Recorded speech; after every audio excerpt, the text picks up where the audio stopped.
3 minutes.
All right, ladies and gentlemen, if you would take your seats, we're ready to start our meeting.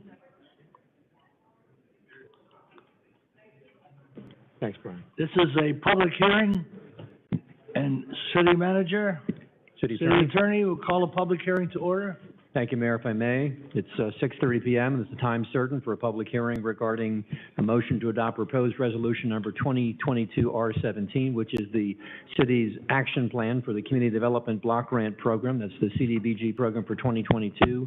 The resolution will look a lot like the following language. It says proposed resolution 2022-R17 is a resolution of the City Commission of the City of Pembroke Pines, Florida, approving the city's action plan for Community Development Block Grant at Cdbg program year 2022, directing the city manager to submit the action plan to the United States Department of Housing and Urban Development, including any amendments thereto, and authorizing the city manager to execute all required documents. We're providing for conflict, providing for severability, providing for an effective date, and for the record, it's proposed resolution number 2022-R17, which is item number 32 on this very agenda. It is a public hearing, Mayor and Commission, for the public to weigh in, to comment, and to make their points of order known for the record. Thank you. Thank you, City Attorney. Anybody from the public like to speak on this item? Anybody like to speak on this item? Hearing none, the item is closed, public hearing is closed. Let's call a roll call for the regular meeting, please. Yep, you're right. Good evening, Commissioner Castillo. Here. Commissioner Good. Here. Vice Mayor Schwartz. Here. Commissioner Seipel. I'm here. Mayor Ordus. Here. City Manager Dodge. Here. City Attorney Gorham. Here. We have a quorum. Okay, pledge allegiance, please. I pledge allegiance to the flag of the United States of America and to the republic for which it stands, one nation, under God, indivisible, with liberty and justice for all. All right. We have a presentation from Angel Gomez from the School Board of Broward County. Come on up. Welcome to the city of Pembroke Pines. Is this on? Oh, yes, it is. Couldn't make it, but thank you for having me, John Sullivan. I am our Acting Chief Communication and Legislative Affairs Officer for Broward County Schools. Good evening, Mayor, Vice Mayor, Commissioners, City Manager, and other city staff and folks. Let me begin by saying thank you so much for the partnership on behalf of the school board members, particularly Ms. Good, who represents this area, and our superintendent. Many of you took the opportunity to celebrate our graduates, so we thank you for sharing that opportunity with us. As it relates to our referendum, and I also want to acknowledge Judy Marte. She is our, right there, Pembroke Pines resident, and also our deputy over operations. So I'm here to speak to you about our renewal of the referendum. I'm sorry, I ran a little out of breath. But the renewal is a continuation of our current referendum that's in place that the voters voted for back in 2018. It covers 3 buckets, and I know all the buckets are critical and important to this commission. The first one is safety. It does fund over 540 safety personnel throughout our district, and also 100 mental health personnel throughout our district. In terms of compensation for our workforce, primarily our teachers, teacher assistants, bus drivers, bus driver assistants, our custodial workers, our cafeteria workers, really the front line of our workforce, non-administrative. They get about $82 million in compensation supplements annually through the course of the referendum. I think it's important to understand that the referendum currently does expire in June of 2023. So all those items that I mentioned, the funding for those items would no longer exist. So the school board felt it was important to place the renewal on the August 23rd primary ballot.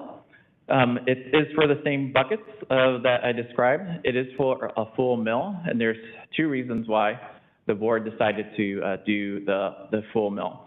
One, we do have to share with charter schools 20% of the referendum by statute.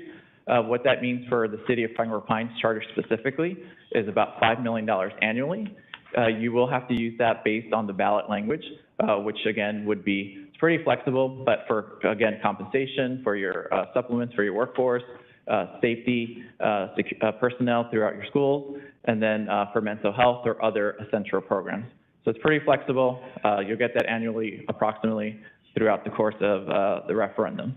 Also, another reason for the increase is to better compete with our neighbors to the south and to the north. Right now, Miami has 0.75 versus our 0.5. They just announced recently that they're also going for the full mill. So we need to be able to compete because we know our workforce, our talented workforce, has options to go to the south. It's not that far of a drive. And up north, to the north of us, Palm Beach has a full mill currently. They haven't announced yet, but we suspect that they'll continue with that full mill. I know there's a lot of noise about our 2014 bond program, so I want to delineate in that regard. This is different. Our bond program is really about our facilities, our buildings. The referendum is really about people, the 600 or so mental health, safety, and then the funding for our supplements, where that can't be used for the capital, and capital can't be used for that purposes. Also, there was a third-party independent audit that was completed on the current referendum. They found no findings, so we have spent the money as promised and approved by the voters. What does this mean for the average homeowner? Based on this year's numbers of 2021, it's about $23 monthly, or an additional $12.50 over what they're currently paying, because this does replace what they're currently paying. Or for the average condo owner, $13 a month, or about $6.50. So that is a high-level overview. I think I covered all of it. I think it's important, too, for the community to realize that this is the only mechanism that the school board has to raise additional funds out of the legislative process. We know that, although we're very grateful for the funding we do receive from the state, they have not provided us sufficient funding where we would not need to do this. And this funding for the current referendum is set to expire. So if it's not renewed, the impact to our schools will be felt in the 23-24 school year. And with that, Mayor. Very informative. Thank you very much. Commissioners, any questions? Mr. Mayor, I have a quick question. Commissioner Good. Yeah, just, looking at the percent, how you divided the money in these buckets, is the city required to follow the same format? No, so the city or any other charter school system, they don't have to follow our breakdown. So the board did felt important for the funds that they are responsible for, that they take a vote prior to the voters deciding on how we would spend our funds. So 75% or more of our funds would go towards those compensations. Up to 17% would go to school safety, and the other remaining up to 8% will go to mental health. But for charter schools, they do not have to follow that percentage. It'll be up to each individual charter school governing board to determine how they want to spend those funds. They do have to follow the ballot language. Again, that language is pretty flexible, so as long as you're spending it similar to how we are in school safety, supplements, or mental health, or other essential programs, you would be allowed to do that. Okay. Further questions? I just wanted to ask, are there opportunities for increases as well for this money? In terms for our current workforce? Mm-hmm.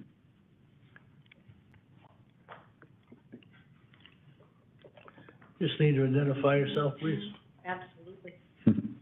My name is Judith Marte. You want my address? Please. 335 Southwest 185th Avenue, Pembroke Pines, Florida. So it's nice to see everyone tonight. The answer to that question, Commissioner, is as the yield or the property values across the county increase, and they are doing it at a rapid rate right now, the yield that you receive from that money will increase year over year. So if we get more money in the total referendum annually, the share that the local Pembroke Pines schools get, as well as the charter schools, will increase. Okay. Okay, and just wanted to ask, is there any SRO allocations that are going to be increased as well here? In terms of, first of all, we're very grateful to all our municipal partners, especially Pembroke Pines. They do partner with us in our SRO program, and we know that is a financial burden to our cities. Mm-hmm. Under the current referendum, prior to their approval, we were about $52,000 in our contribution. We have moved up to about $64,000 or so, and we were able to achieve that increase with the referendum. So if it is renewed, we do anticipate we will generate more funds in that bucket, which would allow us to continue to increase our contributions to our SRO programs. The superintendent is committed to having that conversation with her board, but that is a board decision. They would have to take action to further increase the SRO contribution, but there would be the potential to do that. Thank you, Mr. Mayor. That's all the questions, but I do want to thank you, Mr. Sullivan, and you, Ms. Marte, for being here today. And I know how very important this is for you both. You're very high level within the organization, and you've taken your time to be here to let us know. Thank you. Yeah, Good luck. You've been a long-time good member here for the city luck. of Pembroke Pines. Thank you. Appreciate it. Vice Mayor, you have something to say? Yes, I do. Okay. Thank you, Mayor. The school board's decision to put it on the August ballot, which is traditionally a very low voter turnout, versus in November, where we expect a lot more people to turn out. Was there any consideration of the chances of passage to be more likely or less likely in November? No, we didn't factor that in our decision process. There's two reasons why we decided August versus November. One is to keep it consistent with our current referendum, which was passed in the August primary back in 2018, when we sent it to the county commission, which really serves as a pass-through at that time. There was no issue. This time there was some discussion on why we did so, but it's to keep it consistent to our current referendum. But probably two, more importantly, if the referendum were not to pass for whatever reason, it does allow us additional 4 months of budget planning, which as all of you can probably relate to, when you have to make budget cuts, that additional 4 months in the planning process would just allow us to identify how we're really going to adjust our budgets, because we would lose a significant amount of money to maintain our current apparatus as it relates to our safety, mental health, and ability to offer those compensation supplements. With respect to the ballot language, was there any specific reason why municipally owned and operated charter school systems were not carved out as a part of the millage? You had indicated in your comments that by law you have to share the money. But with respect to municipal owned and operated government-run charter school systems, that's something that this commission has been seeking for quite some time. Was there a reason why that language was left out? By statute, we have to share per student, so there is no carve-out for any individual unique charter schools, and the ballot language does say for the benefit of traditional and charter schools, which would include the municipal-run charter schools. So there was no need to carve them out, because we have to share per student regardless of what kind of charter school system you have, as long as it's considered a public charter school. And with respect to teacher salaries and compensation, to be competitive in Broward versus Palm Beach and Dade County, are there health care benefits better in the northern or southern counties that Broward County isn't providing? So the deputy can stand up if I get this wrong, but our insurance for our employees, as it relates to the specific employee, not their families, we do have a better system in the sense that we don't pay a premium towards our health insurance, where I believe Miami and Palm Beach do. I'm getting ahead. That's the short answer, but she could provide a longer answer if you like, Vice Mayor. Yeah, because our teachers, they have better benefits. And I would love to be able to see Broward County schools follow our lead on, providing for not only the teacher, but also their family members as well. This is an investment that we do. It's the reason why we keep our talent pool. We don't have the amount of turnover. And this is the type of investment that's an easy sell when you're going out, when you're asking people, why should we support this? They're going to ask the questions about the compensation. How does it compare? We're a little bit unique here in Pembroke Pines because of our success with our own system. So we have a very smart, educated electorate that look at the broad brush, but they're also asking specifics. So any additional information that you can provide that we can pass along, that would be awesome. Judith Marte. So we have 3 different benefit options in the school board for the employee, and this is all employees regardless of bargaining unit. It is free. There's a high deductible, a mid-range, and a low deductible. I can get you the details of the plans if that's helpful. We, as Mr. Sullivan said, historically have had a very small subsidy for family plans, and as a result, as you would expect, not a lot of our families take advantage of that. For us to go to a significant subsidy because of the size of our work pool, and also our work pool is older on average age than the charter school work pool because of the length of time the traditional public schools have been open. We have a much older work pool, so our insurance is much more expensive than yours. Miami-Dade and Palm Beach all have plans that the employee contributes to, and that contribution offsets that family subsidy. I hope that helps. But if there are strategies that you all have that you'd like us to look at, I would love to have that conversation. The last question I have, Mayor. The Tallahassee made some financial movements with respect to compensation for teachers in the last session. Is that money potentially, could it replace if this initiative doesn't pass, or the money is just not going to be there for our workforce? It could definitely help with the hurt in the sense that the average compensation supplement for our workforce right now, our teachers specifically, is about $4,600. So it might be able to help in that regard, but it still wouldn't help us in the sense of being competitive, because regardless of the money that we're receiving from Tallahassee, our neighbors to the south and north have a referendum.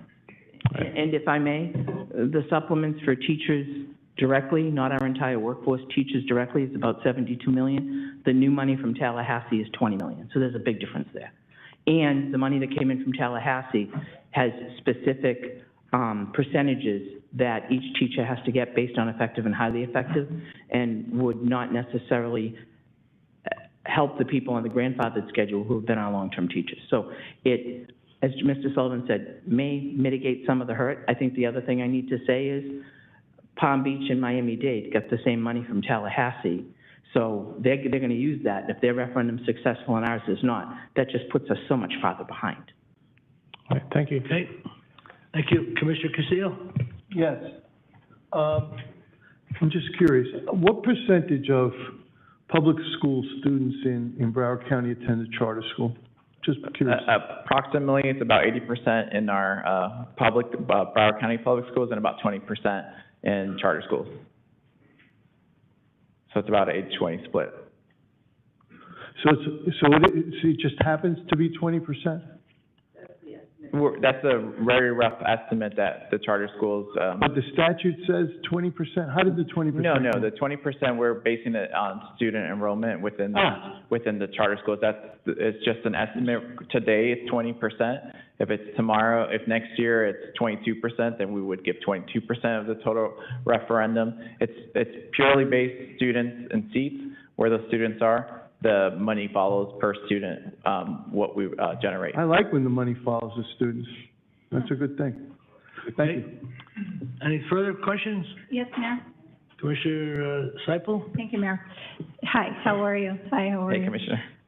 This presentation that you gave tonight, can you send this to us, please? Absolutely, and we are doing one specifically for, actually went out today, so your charter school principals should have it as well.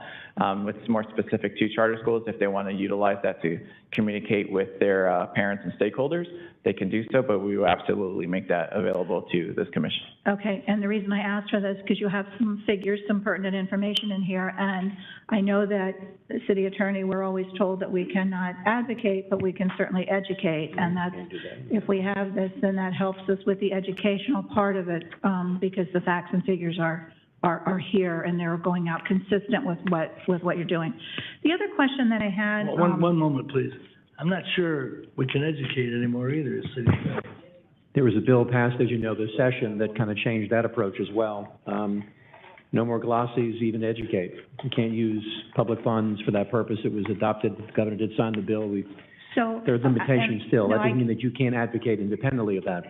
Certainly. So I get that part of it, but when we go out, you know, to HOA meetings and they ask about this, we can provide this to them, and is that correct? You can advocate. That's something that's coming from them and not ours? You can advocate as a commissioner at an HOA meeting or at any other public function or even a private function, but the peripherals are things which cannot use public funds for that purpose anymore.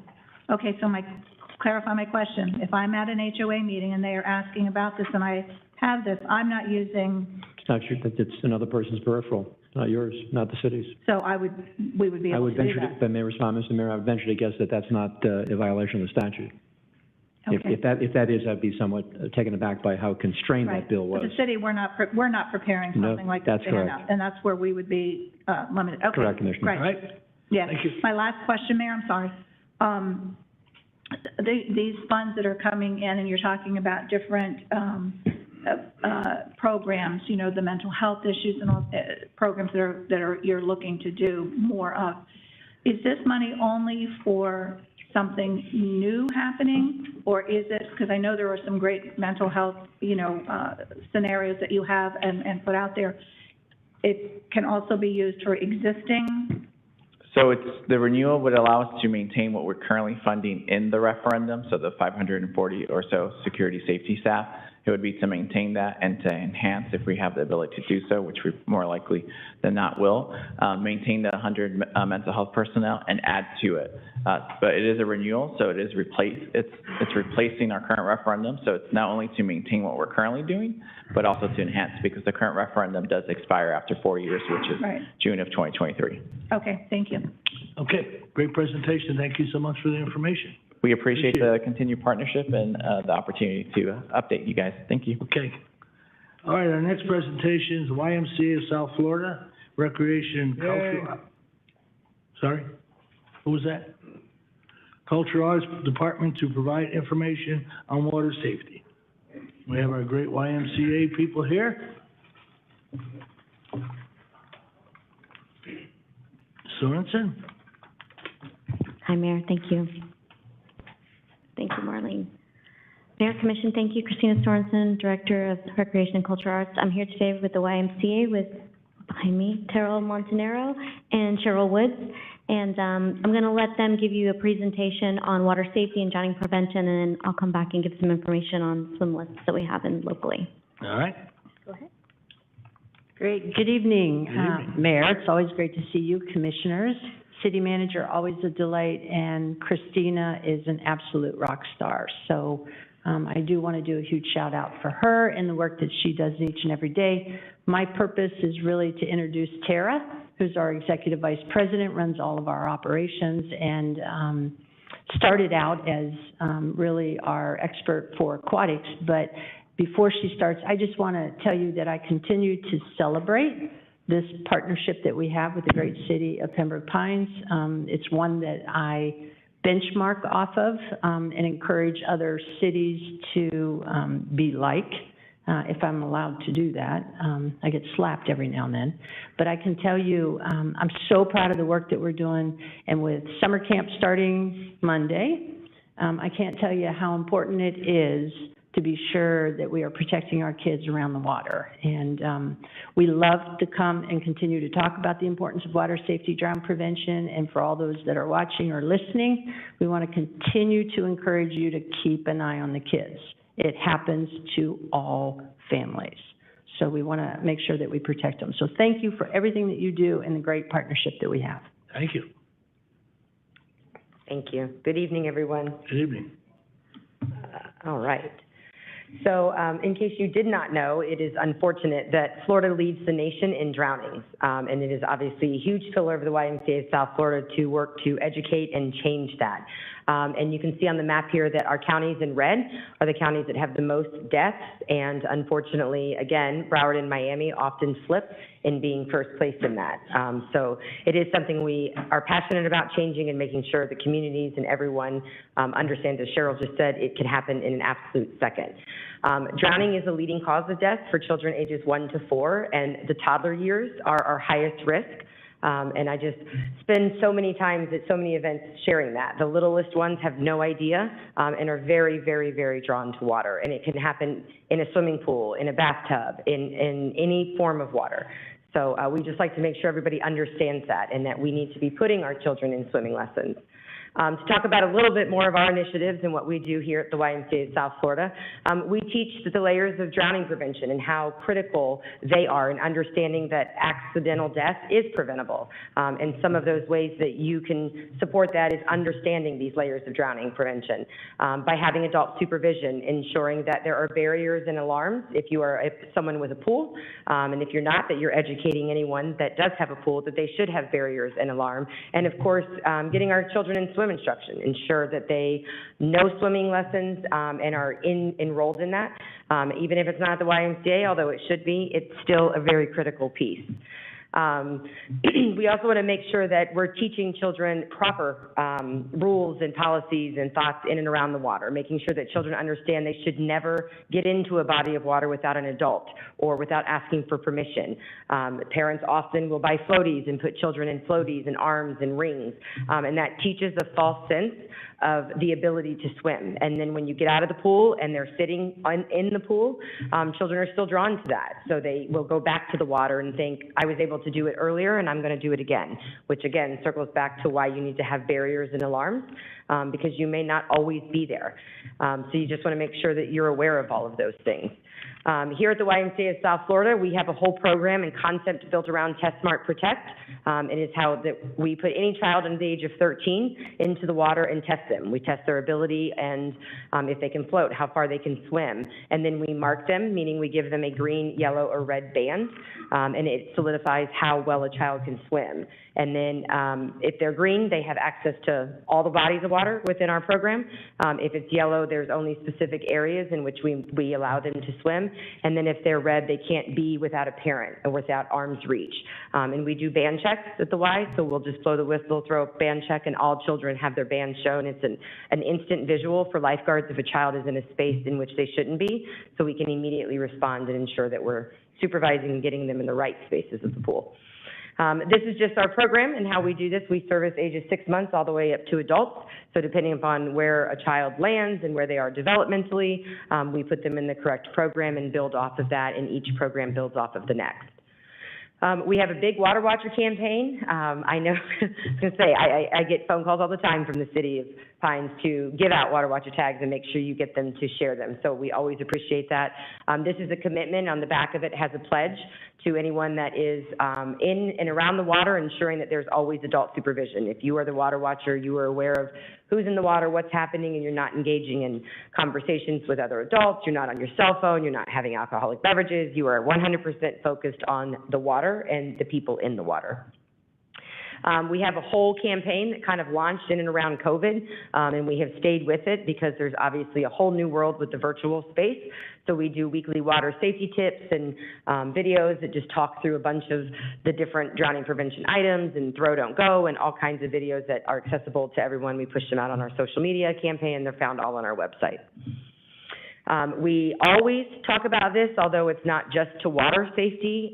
New parents, when they come in and they have infants and adults and elderly, that you should be CPR certified. You should know how to save a life. It could happen at a restaurant. It could happen in a car accident, anywhere like that. We teach CPR at all of our Ys. We have a big push here in Pembroke Pines that we open it to the public. We partner with some of the teachers for schools and firefighters, and all of that come through our Pines Aquatic Center. So we just want to remind parents and caregivers all the time that you really should be CPR and first aid certified. We have a full mobile aquatics program. This allows us to get out into the communities that may not have access to get to us or may not be near a local YMCA. We have done partnerships here at some of the apartment complexes here in Pines and HOAs that will go out. They just give us a call, and we kind of put together the whole program and solidify 2 weeks in which we can come out and be there and teach swim lessons at their location in the event that they're not able to get to one of our YMCAs.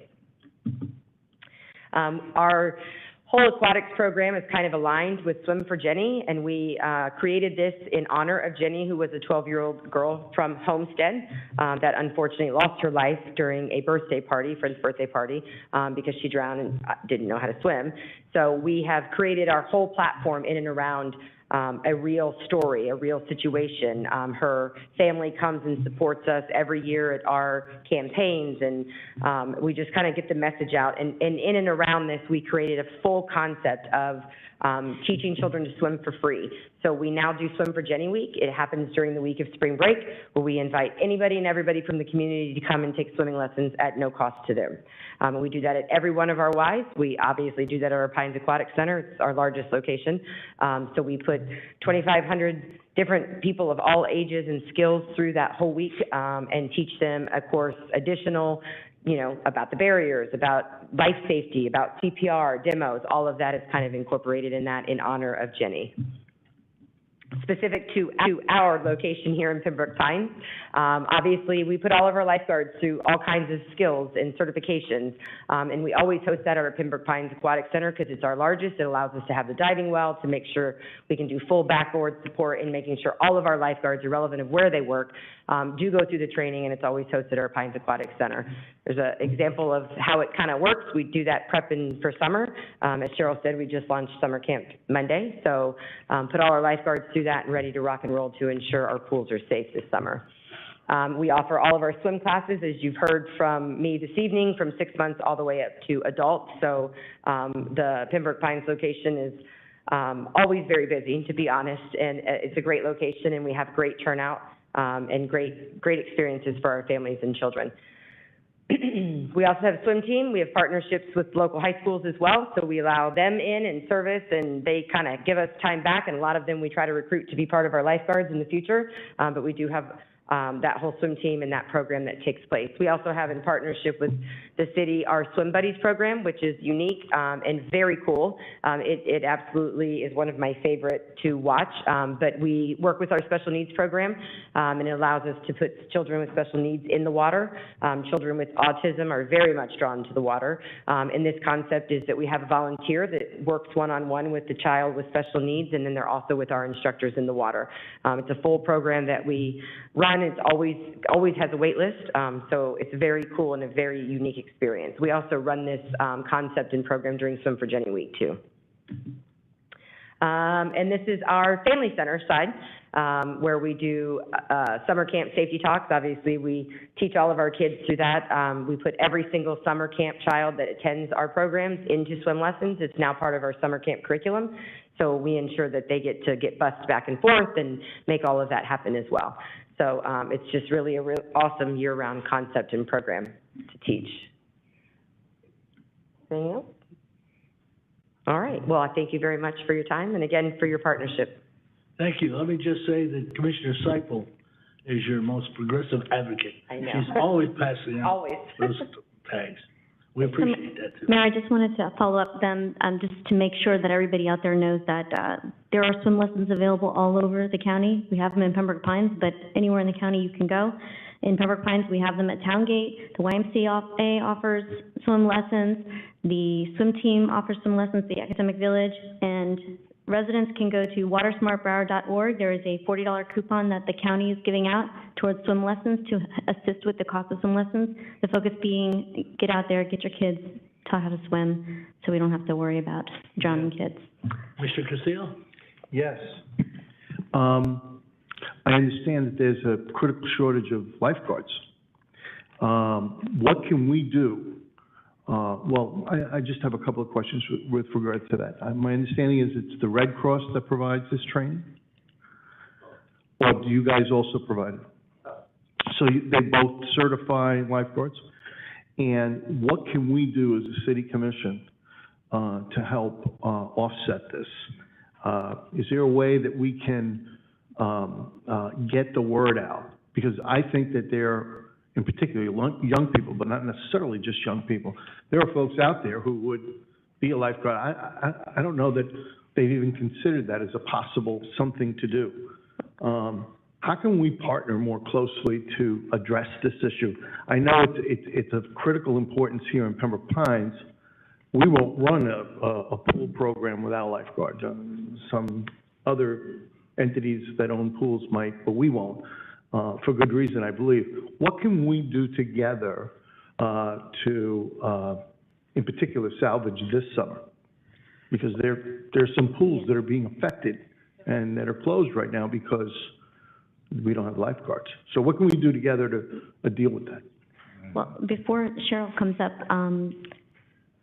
about 3 months ago, we raised the rate that we pay our lifeguards significantly, because it's not just a Pembroke Pines problem, it's a county problem. It's a tri-county problem. Every other director I talk to has the same issue. They're either not opening pools or they're shortening their hours because they just cannot get people to come out and get hired. We have put it all over our messaging boards all over the city. It's all over our social media. We have signs out at the entrances to all the high schools that say, if you want a job as a lifeguard, call us. How long does it take to get certified? A weekend? It's like a 24-hour course or something. It's not yeah. 2 or 3 days. And you guys do it all the time? Yep. Yeah, actually, Yeah. part of our, we also raised our rates to try and meet the exact same needs, and we ended up creating a full campaign around putting someone through the program at no cost to their own. We pay for it up front with a 90-day or 6-month commitment back, depending upon the time of year. And how much do you make per hour?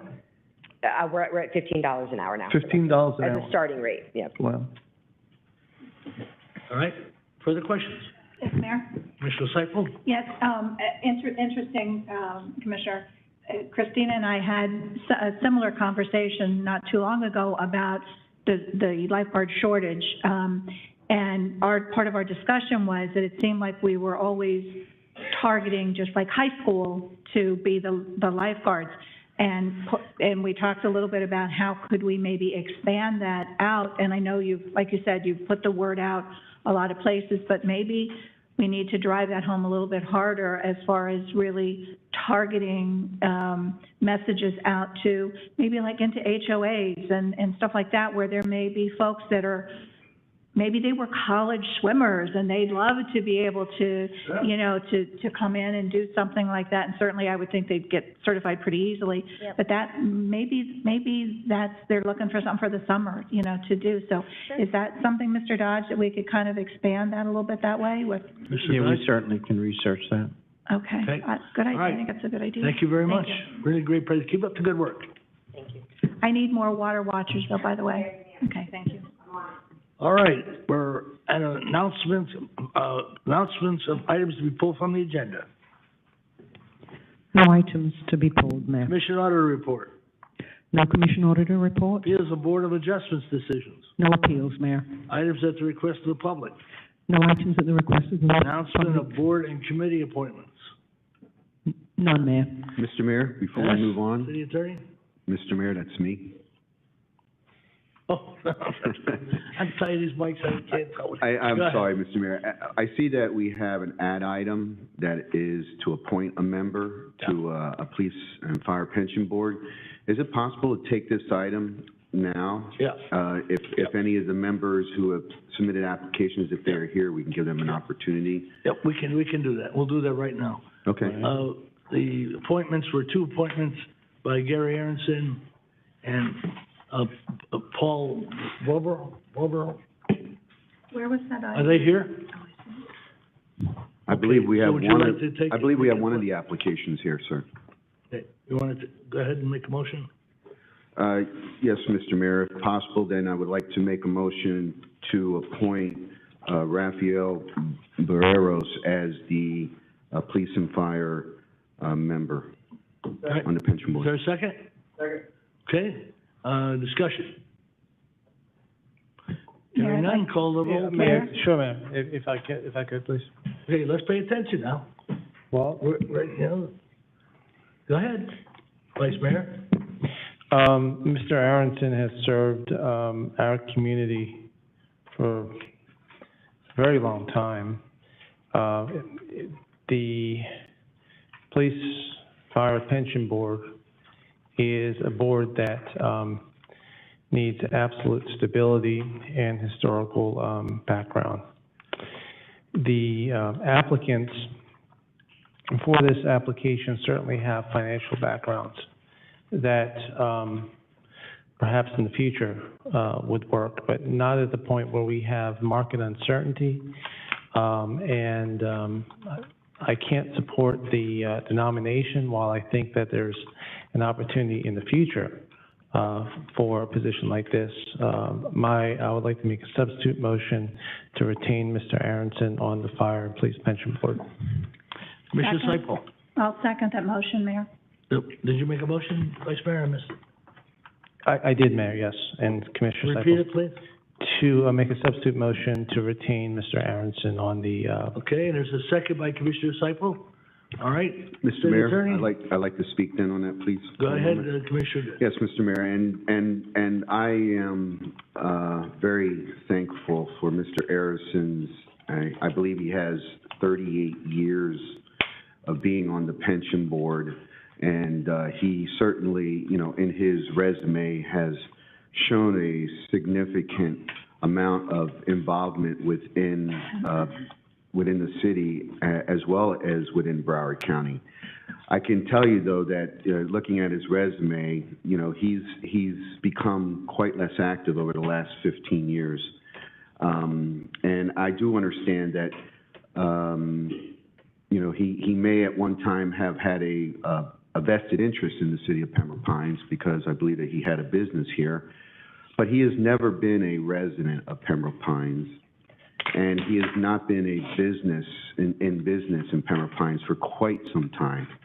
And I think it's just very important to start recognizing that the police and fire of Pembroke Pines impacts the city of Pembroke Pines, and anything that we do in regards to this board, I think is very important to have a point of view from a resident who has clearly the qualifications necessary to sit on this board, who represents the up and coming of the population that we have in Pembroke Pines.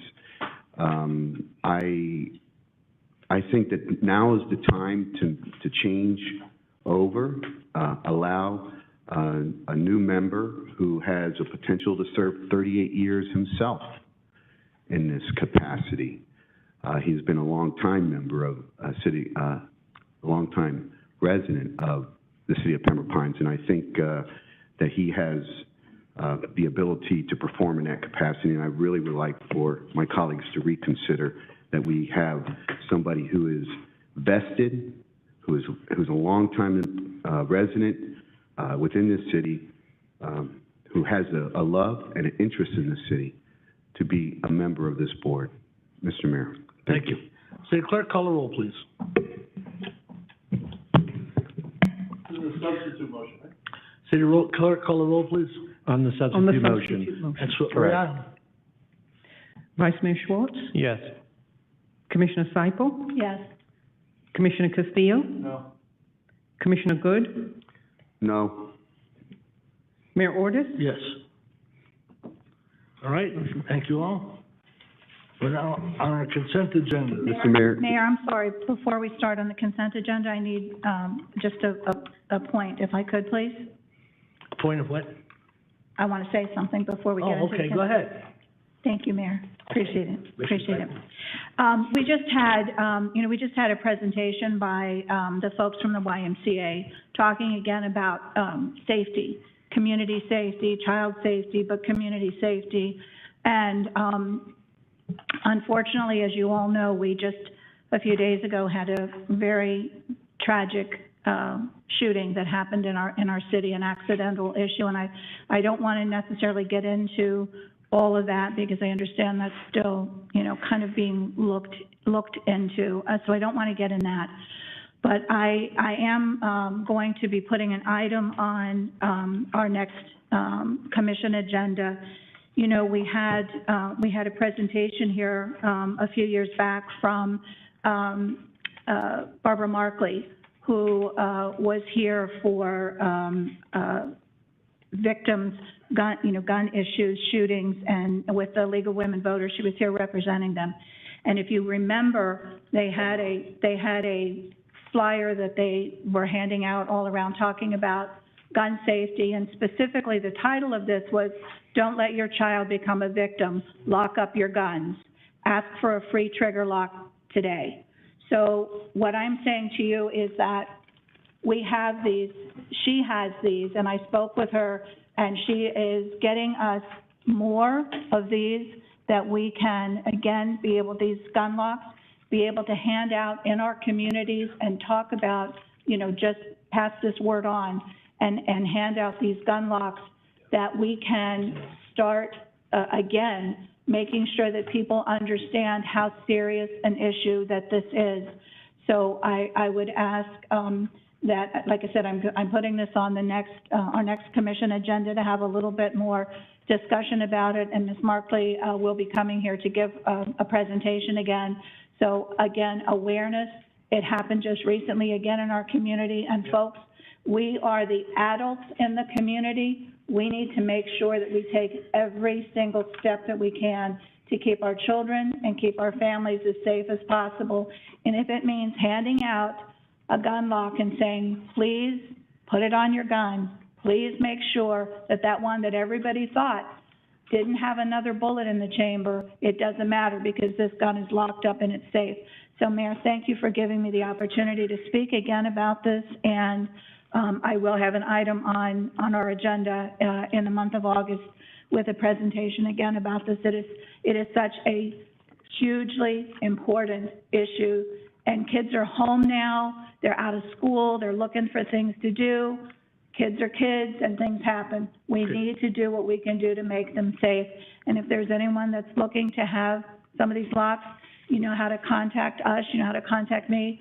I have some from her, and I'm getting more from her, and I'll be more than happy to make sure that you get them and you can pass them out in your homes and in your communities. All right. Thank you, Mayor. I had talked to Mr. Dodge Representative Marie Woodson and several legislators have called me, but the city of Pembroke Pines is getting together. This could be a great opportunity. Yeah, we maybe have them all at that August meeting or something. All right? We'll put the word out. Thank you, Mayor. All right, consent agenda, item 1 through 20. What is your pleasure? 26, isn't it? No polls. Okay, Mr. Mayor, I'd like to pull, give me just a moment, please. Which one? Item number 1.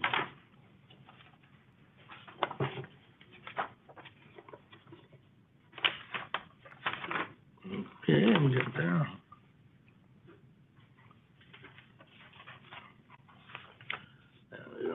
All right, go ahead, Commissioner Good. Item number 4.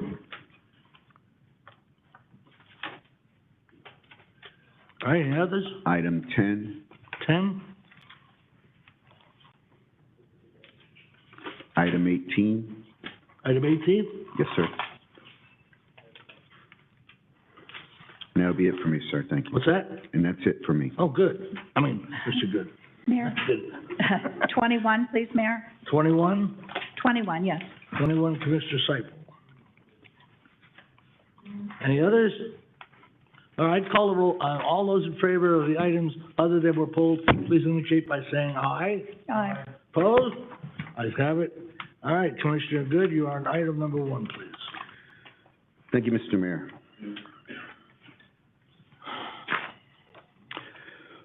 So item number 1, motion to approve the negotiated agreement with CPH LLC pursuant to the award of RFQ number PSEN-22-01, CCNA Continuing Services for Transportation and General Civil Engineering Projects in accordance with Florida Statutes 287.055, Consultant Competitive Negotiations Act, CCNA, for a 5-year period, an amount not to exceed $3.5 million. Second by Commissioner Castillo. Go ahead, Commissioner. Yes, Mr. Mayor, if I can ask for a presentation on this? City Manager? Mr. Kennedy?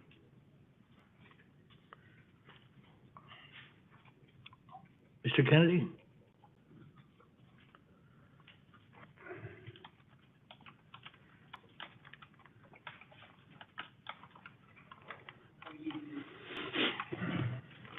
Good evening, Carl Kennedy, City Engineer.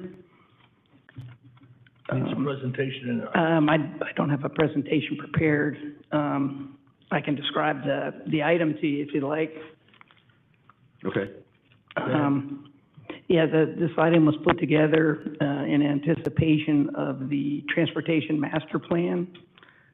We wanted to get engineering on board to be able to execute some of the projects that we were anticipating that would come out of the plan. Mr. Good?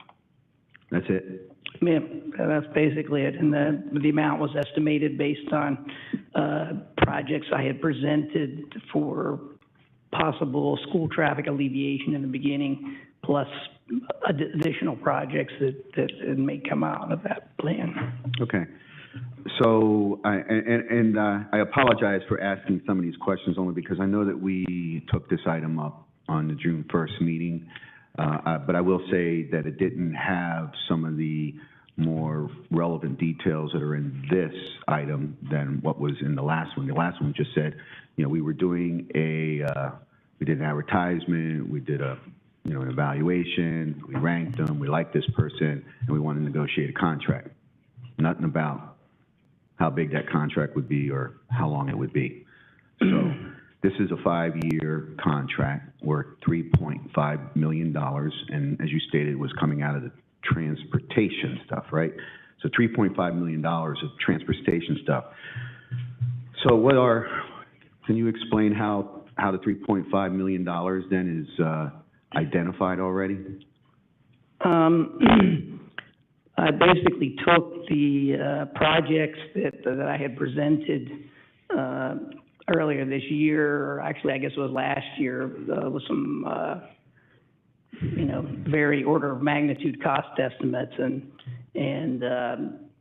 made an estimate of what I figured the engineering services might be, 20 to 25% for the soft costs, and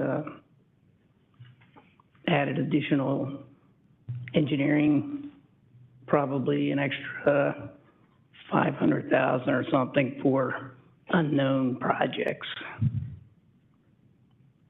So I wanted to make sure that we had the engineering services available to us to implement these as quickly as we could once we presented the plan to you. So when you say So it's not 3.5, it's not guaranteed to anybody, it's an estimate of what possibly could be spent.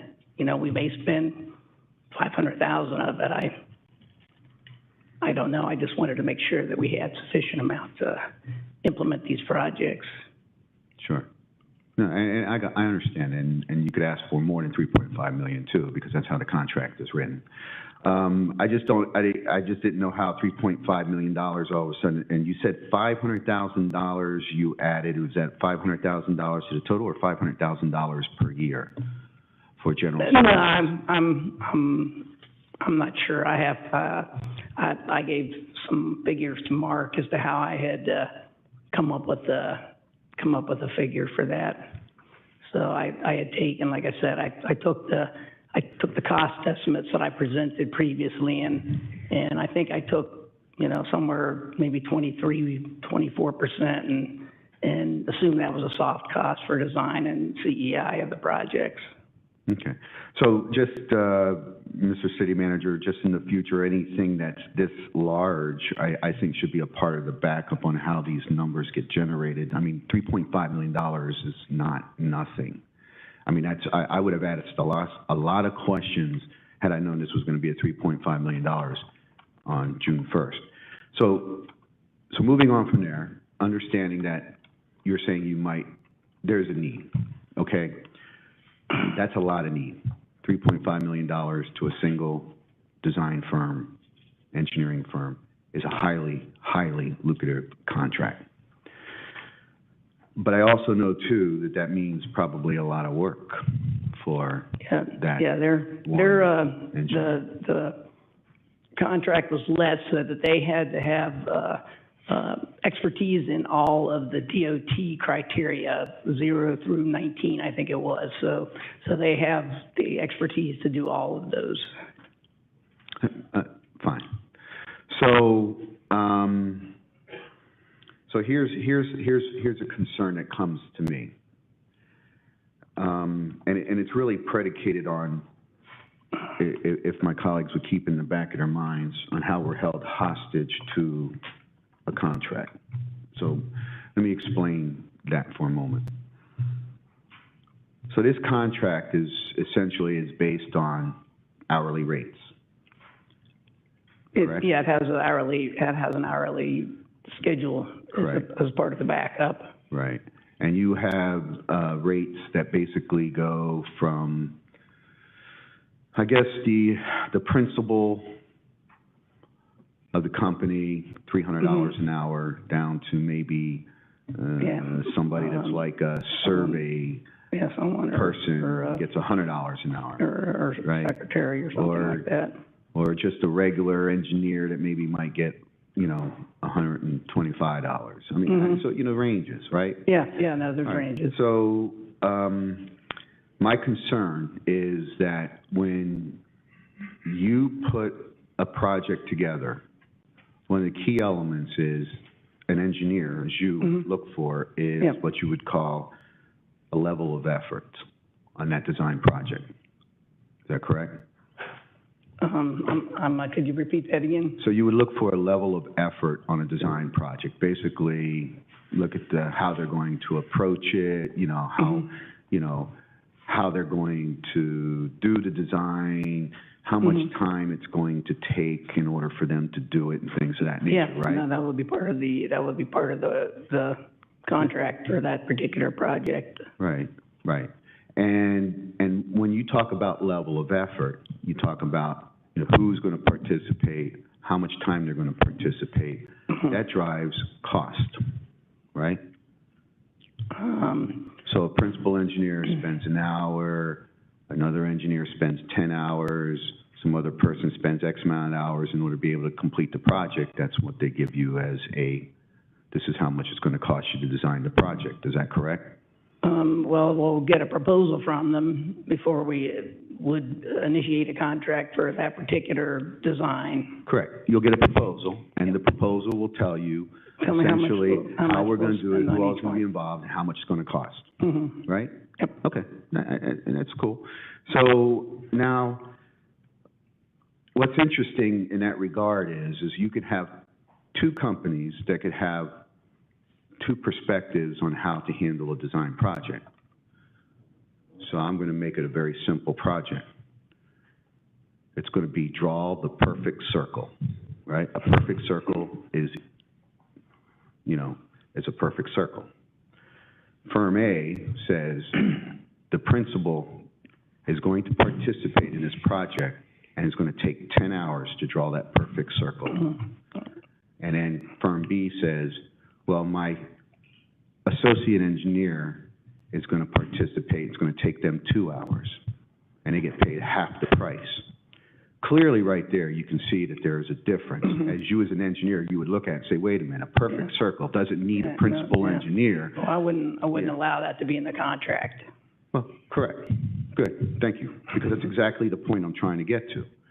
So, one of the things that that gets you away from being held hostage to a contract is have options. So, when you have two or more companies, what happens is that you leave an opportunity that if you get into that conflict with that design firm, like I'm not going to accept that, well, you can say, I'm going to go to company number 2, and I'm going to see if they're going to do something that's a little bit more consistent with what I expect as an engineering firm to do. We always have that opportunity to go out and get a new engineering firm if we need for a particular project. Excuse me. No, I got you. Of course, yeah, that's called terminate for convenience or like you say, go out and do another whole rebid. But what's the point of having the contract here? So you brought my point forward a little bit because that's the point that I'm trying to get to is what do you do with this firm if you get into a conflict with their level of effort, their cost for the project? Because you don't have anybody else to turn to negotiate because you have a single contract. Now, I can also do the same example set that I just did for cost. For time. There are times that we say, we need this done quickly, and a design firm might come back and say, I'm sorry, I can't get this done for another 6 months. But you're like, I need it in 2 months. Again, you have that conflict. You cannot turn and look to another firm to say, can we negotiate now to see if you can do better? So my point here is, this is a single contract for what you believe is 5 years, $3.5 million worth of work, and I believe that we're holding ourselves hostage to this contract because you don't have a library of services or you don't have additional design contractors included. Now, this contract, if I'm not mistaken, when you all did the evaluation, you had a total of 8 firms, one of which you said was really not qualified. They didn't submit any They didn't provide enough information. stuff. They provided no But you have information. 7 other firms. Yep. And yet you didn't elect to include them in this contract so that if in the event that you have a conflict on their level of effort or time, that you could turn to and inherently built into competition for that design firm. So they don't take you because you might be so stressed. We might all be up here yelling, saying, we want that done tomorrow, and you're ready to do it at any cost because you're going to get it done tomorrow. And you're not given an opportunity because you only have one contract. You can't take the time to go and bid it out. And you ain't going to sit there and terminate the contract, go through this process all over again, which took, a bit of time. So, basically, what I'm asking my colleagues to consider in this item is that we have, a single contract, and I would like for us to consider to at least include one more firm that was, evaluated, because if Mr. Attorney can confirm, there can be multiple contracts in this category. Is that correct? Mr. Goins, did you want to make a comment? I just want to ask the attorney, Say Mr. Mayor, attorney, first. sorry. May I respond? The answer is yes. Thank you. Yeah. Mr. Legally Goins, under did the you want to make a statute. comment?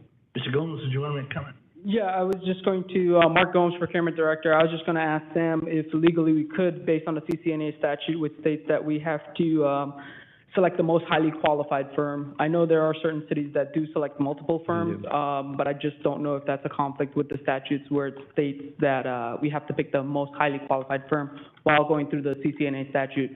In addition, based on that, we have to base it on qualifications, not price and things like that. Mr. Mayor, if I can quickly. Please. The city staff did perform in accordance with the statute. They did, in fact, rank the most highly qualified firm. So that is a correct assessment. All right, Commissioner Castillo. But, Mr. Mayor, but the state statute does allow for multiple continuing contracts, as the city attorney just affirmed, for the same category of services that you are looking for. And for me, I think it's very important that we add at least another firm, whether it's the number 2 ranked firm or whatever other ranked firm in here. I need staff to hear. So what was y'all's conversation, if you don't mind? We were just discussing the process of adding another firm or going out to bid and whatnot. I don't think you have, Mr. Attorney, is there a need to go out to bid again, or can we just go ahead and, at this dais, if my colleagues agree, to add at least the number 2 ranked firm to at least provide the engineering department the opportunity to not have this contract hold us hostage? I need the attorney to affirm that we can do that. Mr. Mayor? Wait. Did you want to make that a substitute motion? I would like for the attorney to first answer the question if it's okay to do that. Mr. Mayor, the characterization is somewhat complicated because the committee, as assigned the task, evaluated X number of firms and made a recommendation and ranked them. Under the Broward County Ethics Code, you cannot rank and you cannot evaluate the rankings because that's being done by an outside source, which is objective in nature, includes the professional staff of the city. You can have 2 continuing contracts. The answer is that the process that you employed here was to employ 1. So my sense for that discussion to the commissioner is you would have to go back to the committee to, in fact, deal with that subject as opposed to simply making that decision here, which could potentially run afoul of the ethics code. Because you're making the decision to rank from within their decision, which was the conclusion of which only ranked 1 firm for that purpose, if I'm not mistaken, correct? Okay, Commissioner Good? Correct. So, Mr. Mayor, then I would like to make a motion that Substitute motion. a substitute motion that this item goes back to the committee so that they can bring us at least 2 design firms to participate in this service so that the city engineer has flexibility. Mr. Mayor, if I may, to the commissioner, for potentially, Commissioner Good? Yes, sir. For potentially 2 continuing service contracts. Potentially 2. 2, correct. 3 if that's okay too. All right, is there a second to that? I'll second it, but I have a question. Commissioner Cyple, second motion, go ahead. Yes, so if I'm understanding attorney correctly, we can't actually make that decision on who by the rankings, but we can send it back and the staff the committee that did it under our direction, we can say we want 2, we don't want 1, but we're not choosing who they are, so that's the difference, May I correct? respond? That's correct. Okay. Thank you. You're not making that decision. You're not independently ranking or intervening in that process. Have nothing to do with that, just that we want 2. Correct. We desire to have 2 or whatever. So I can see a lot of why this might be a good thing. But, Mr. Kennedy, when you are, as you were saying, you know, there's a lot of different projects, a lot of moving parts in here and this, in this entire contract. Are you comfortable, or are you more comfortable having the opportunity to sort of not pit one against the other, but make sure that by maybe asking both, that you ultimately, we all come out with the better end of the deal? Yeah, I can't ask both to give me a price and then base it on price. I'm not allowed to do that. So I negotiate with one firm. Right. And then if I can't come to, Right, then right. I can go get a price from So that another was, one. right, so that's still part of my question is, because you all did rank CPH LLC as the first term, City Attorney, would that still, if this goes forward and we do ask them to come back with two firms, CPH would still, is not losing its place there, there would be just a second one added, and would then CPH still be, in that negotiating process, still be the first one they would go to, and if that doesn't work, then they would go to the second one? The answer is that the firm that's been recommended went through the process. They were vetted legally under the statute and under the ethics code. They are in a primary position. If it be the wish of the commission to send it back to the committee for reconsideration, you're looking at either another firm or two, whatever it may be. That's up to the committee to recommend back to you. But the firm that is an outgrowth of the process is before you this evening. So then if I'm understanding you correctly, it goes back to them, and all of these, whatever it was, I think eight firms, that doesn't necessarily mean that when they talk about it again, that CPH is the first firm and whoever is the second firm, they could reevaluate and come back to us with a different lineup? When you send it back to the committee, you're not asking them to do anything but to reconsider and to revalue. I can't hear you, I'm sorry. You're asking that they reevaluate the process that they went through, because the commission's interest is potentially having two firms or more for a continuing services contract. Okay. Vice Mayor? City Attorney, why would there not be a bid protest? I mean, it sounds like to me that it was the City Commission gave the administration direction to go out for one firm, and now there's a potential pool of a number of vendors. So how would the bid protest not be upheld in the courts, I guess? Did I respond, Mayor? City Attorney? I can't respond to that question because the answer is I can't know what the firm that's been recommended could or could not do. All I can tell you, as I said from the beginning, is they went through the process. The committee did exactly what it's supposed to do legally and professionally and made a recommendation. Yeah. But the commission has decided to look otherwise. And touche, City Attorney, that was actually a good response. But the intent of this commission was to have one, let's be honest. Okay, so, I mean, it just doesn't sit well with me. Commissioner Good, you've done this for a very long time. This is like your wheelhouse. It should have been a pool of vendors at the time that we went out, not at this point. So I can't support sending it back to the committee just based on that. Now, there are options in this contract for cancellation of convenience, and we go back out if staff is having an issue getting things done. But I mean, you can't.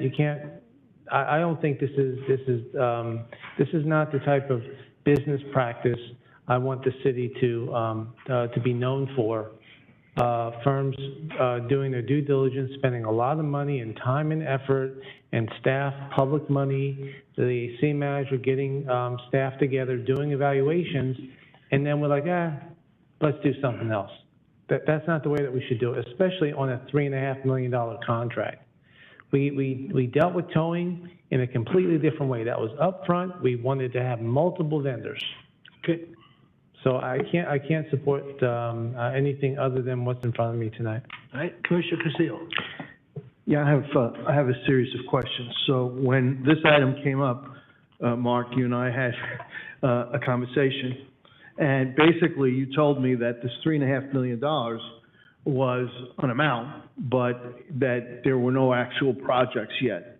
That one of the contemplated potential uses for this contract would be the traffic engineering series of long-awaited projects. And that we wanted to have an engineer on the hook so that we could move this thing along quickly. Is that basically it? Yes, absolutely. Okay, so there isn't a particular project for $3.5 million quite yet, and there might be one. We might have to amend to include more. $3.5 million goes pretty fast when you're dealing with roads, but at least, but this is engineering work. This isn't construction, right? Correct. Okay, so, Mr. Gorin, we have talked here a lot about pre-qualification, and under the CCNA, it seems to me that an engineer can comply, or a city can comply with CCNA as it must, and still have a pre-qualification pool that is continuously open for engineers. In the context of providing for, yes, for pool, for pool contracts, yes. So this is reason 63, why we should be going to pre-qualification. However, it seems to me that maybe instead of approaching it this way, it might be a better idea, since this company has already won this competition, which we directed, that I agree with, that we choose the company and then direct staff to go back out to bid. They have the bid documents. They're fresh. The ink is hardly dry on it. Let's just put this one in the corral and go find other horses. How long would that take to do? If you had to put out the same RFP you have right now, and you put it out again, and we voted to award this contract to the current vendor who you're recommending, how long would it take before we could have additional selections? I believe we'd probably be able to bring that back in September. In September. So it seems to me, you know, we can do both. We can approach this thing in the way that gets to the bottom line while making some progress. And I don't know if that persuades my colleague, Commissioner Good, but I think that that's a better approach for everyone involved, and it avoids the potential of a bid protest. All right, let's see where we are. Mr. Mayor? Vice Commissioner Good? I'd like to Quickly, respond please. to a few things here. So let's don't mistake here. I'm not asking for this company to not be a participant. I'm asking for it to be a participant. I've expressed, and I don't need to reiterate again, I am actually looking out for the interest of the city because I know how these work. And, you know, we're talking about multiple projects. We're not talking about a single project. We're talking about multiple projects. It might load up a particular engineer firm that may not be able to deliver what we need, and so we need to go to the B team in order to be able to pick up those. Now, what happens if the A team turns out to be the B team? You know, you can't terminate the contract and go through this process all over again because you lose time. So if you have a secondary or tertiary firm, you have continuity, and I know you all know this. The option that you bring up, Commissioner Castillo, I am fine with.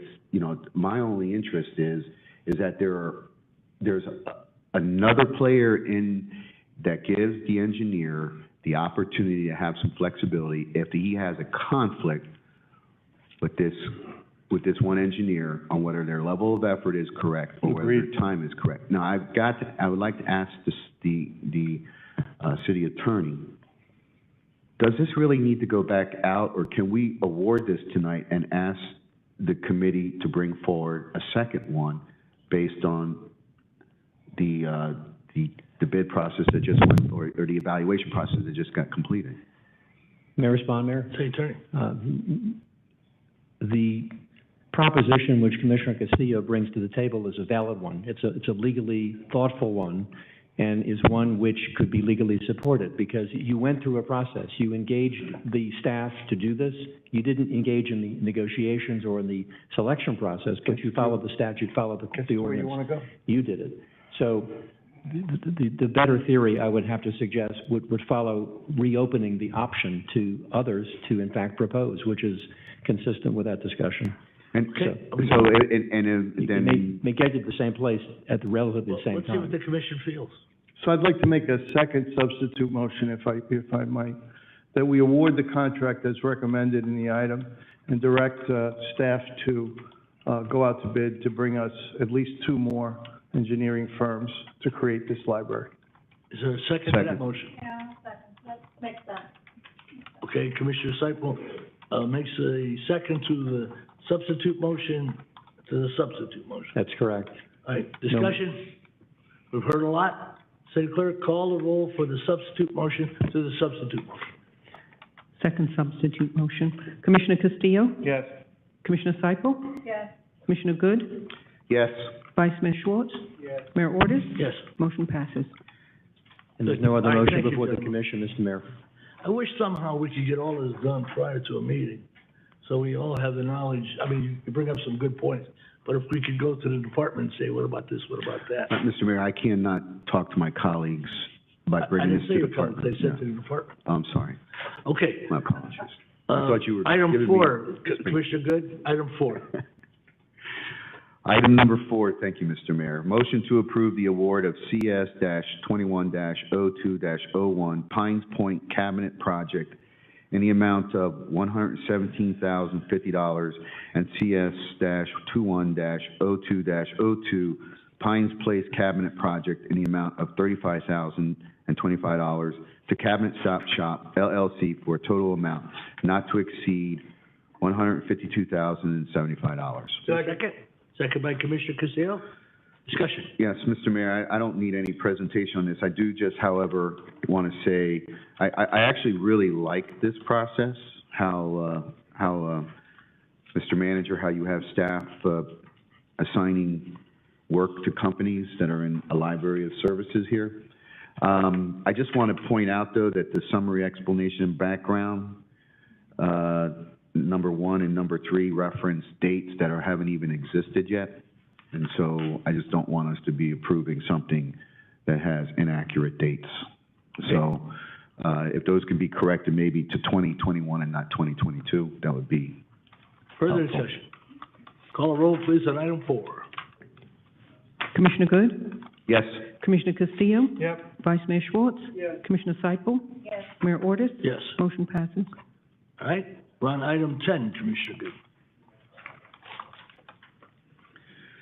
so this is a motion to approve the purchase of textbooks for the 2022-2023 school year from the Florida School Book Depository in amount not to exceed $2,023,224 for all 7 City of Pembroke Pines charter schools pursuant to Section 35.18, paren C, paren 7, paren J of the city's procurement code. Second by Commissioner Castillo. Go ahead, Commissioner Good.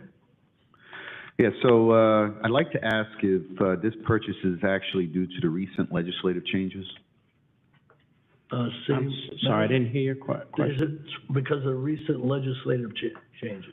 I don't think it's the recent. We've always been required to purchase Answer the Commissioner. from the Florida School Book Depository. We have no choice. No, I understand that, but I know that too, that, you know, we may have books that do not comply with the new legislation, and I didn't know if this purchase was to replace those books because of the new legislation. If I could ask one of the principals to respond, all of you, either one of you, I don't care. Mr. Chance? You volunteered? Yes, he did. He's on the end.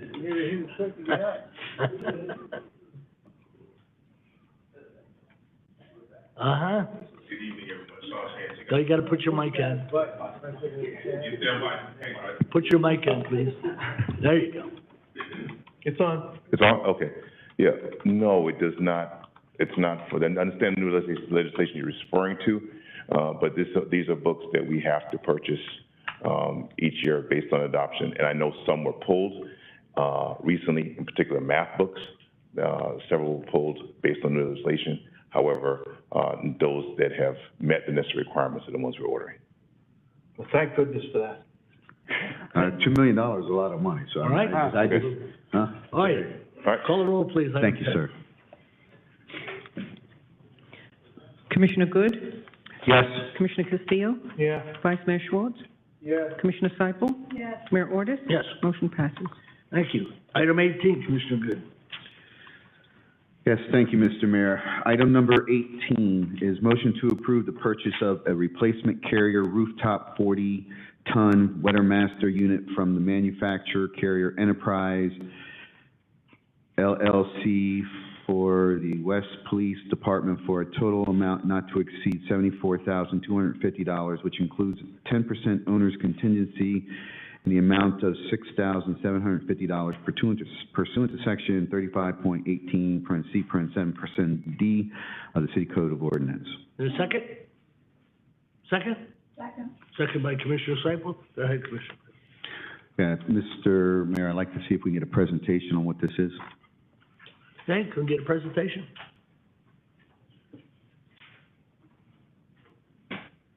Who's doing the presentation? The chief is coming Chief? in.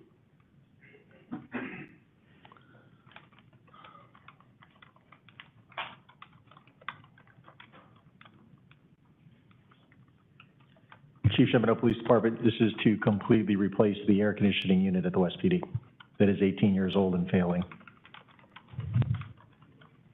Further discussion? I mean, I have further questions, but that's it on What's the that? presentations, right? Unfortunately, air conditioning is not my forte. This So, was, okay, thank you. I'm sorry about that. but, So the question I have then is, I mean, the backup is probably as brief as what you've just said. And so I actually have some questions, because nothing in here made any reference to any facilities, personnel actually participating in this process Mr. or Buckland, making you the wanna recommendation. help? So I Maybe just Mr. wanted to Buckland? know if there were any Maybe, records excuse me, showing. Commissioner, maybe Mr. Buckland could help. Yeah, the city's air conditioner, point of contact is Antonio Hernandez, and he's the one that was working with the police department and made these recommendations. Okay, so the facilities department is not bringing this forward, it's the police department that's bringing it forward, which is unusual to me because it's a facility asset.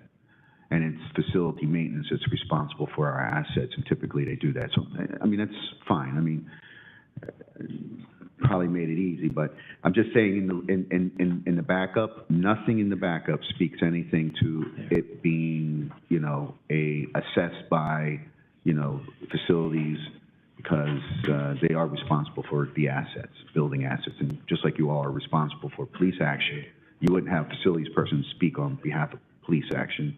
So I would have thought that a facilities person would speak to the building asset. I don't know if Mr. Buckman knows anything about this project. maybe. Mr. Buckland? Yes, Steve Buckland, Public Services. Yes, Antonio Hernandez is our AC Department Supervisor. He came to me a while back. I can't remember exactly when. The AC unit is constantly breaking down, having issues and problems. It's basically reached its end of life. And we would like to get it replaced before it completely goes out and leaves the department with no AC, because this is not something that we can just get off the shelf. We would have to, we got to get it ordered, there's going to be lead time to get it there, and installation, so. Okay. So,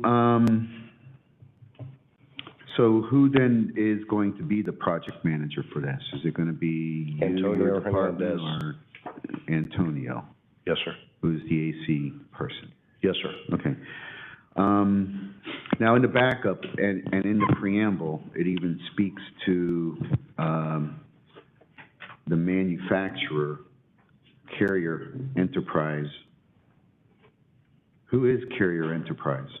Well, Carrier is the name of the manufacturer that manufactures the unit that was there. The system is not being replaced as a whole. This is a part of the system that's being replaced, and it needs to be compatible with the existing system.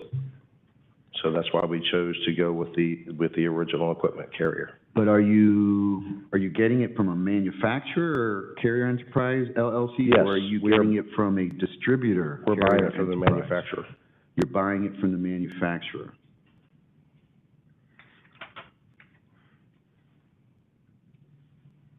Further questions? Yes, Mr. Mayor, if you just allow me to open up the backups here for a moment.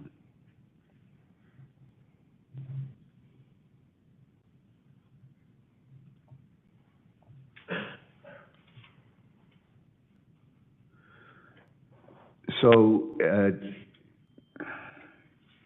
so you're saying that Carrier Enterprise is a manufacturer, not a distributor? Is that what you're saying? They are owned by Carrier, whether or not they're considered a distributor or the actual manufacturer himself. I'm sorry, I don't have that information with me. But I do know that we have accounts with Train, we have accounts with Carrier, we have accounts with those manufacturers, and that's the way it's dealt with. Okay. Yeah, I will bet that Carrier Enterprise is probably a distributor, not a manufacturer. The quote that was provided, let me see here, does not speak at all to installation. So does this quote also include installation? And where would that be found, that installation is part of this price? Because the quote speaks clearly to what you're buying, all the bells and whistles and things, I guess. And it does talk about a startup and a tie-in, but it doesn't speak to installation of the unit. So, do we know I have if, not reviewed do we the know, quote. I would have is to- the city, is Antonio installing it, and then they're going to do the rest? I do not believe so. I believe it's going to be Carrier that's installing it, but I would have to go back and review the quote for all that. All right, so that's just another, I just get tuned into things like that. You know, the very first thing I look for is, you know, the price is inclusive of material and installation. So, one last item that I have here is that this did not go out to bid, nor was it a piggyback used or anything. And basically what the attorney has written is essentially saying that there's an exception, because this is, I guess, is a sole source. Is that correct? Yes, sir. Okay. So, question for you, Mr. Attorney, on the sole source. We are procuring this rooftop unit from Carrier Enterprise. And I'm looking at the sole source letter provided by what you would expect to be actually Carrier, who's the national company. If Carrier actually owns Carrier Enterprises, I would expect that there would be a sole source letter from the national company, as opposed from Carrier Enterprise themselves saying they themselves are the sole source. Is that legal to say that you yourself are the sole source of something? Are you able to look at the sole source letter, please? City Attorney? Is there a question? Yeah, he said, is it legal for them to go from the sole source? Could you please look at the sole source letter for just a moment? It's attachment number 3. My screen doesn't work, unfortunately. My sorry? screen doesn't work. I'll have to look at. Can you call up attachment number 3 on this item, please, media help? Whoever's running the screens, so that the attorney can see. I'm reading it from Mr. Dodge's screen. Can you still call it up, please?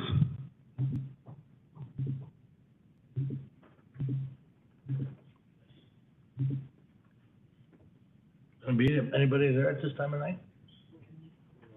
That is a letter from whom? I can't see who, the title. The letter is from Carrier Enterprise, who we are to do business with. They are writing their own sole source letter. Are they allowed to write their own sole source letter to the city? The answer is yes, to the extent that it's independently verifiable, that they are in fact asserting that they are legally the sole source. Okay. I'm sorry, but there are other franchises as well, too, that may also be able to do this work, meaning that we're not doing Commissioner a Good, you have the bid. floor. So I'm just asking the question, Mr. Mayor? can, we're accepting a sole source letter that's not qualified from, it's a very basic letterhead saying that company we're buying from are saying they themselves are a sole source distributor for this product.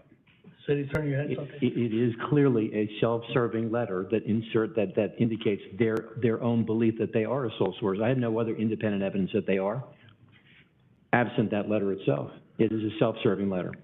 So, I'm just very uncomfortable with this whole thing. I'm not disagreeing that probably you have an 18-year-old air conditioning unit that needs to be replaced, but it's just the way it's being delivered. I can't vote on some of the elements that I've pointed out, particularly this one on the sole source letter. Okay. So, Mr. Mayor, I'd like to have this item tabled until they can provide a valid sole source letter for this, and then I'm okay.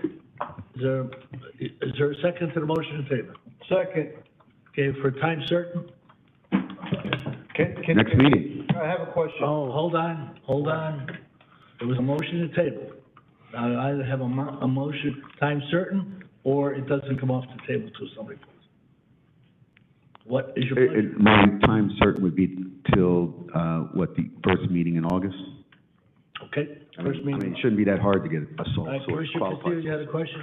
Can the air conditioning last that long?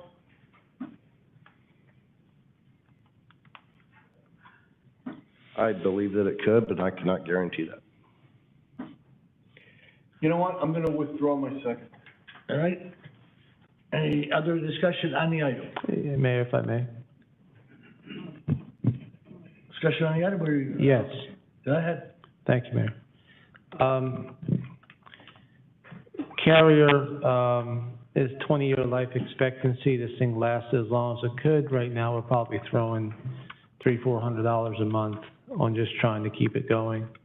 With respect to a self-serving letter, this is stuff that could have been emailed last week to get this information.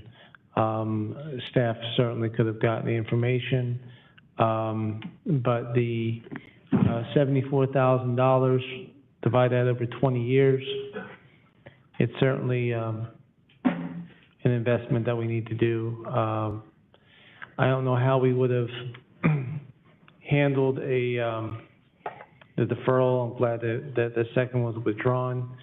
Mayor, I'd like to move the question. City Clerk, call the roll, please. I just have one last question to ask.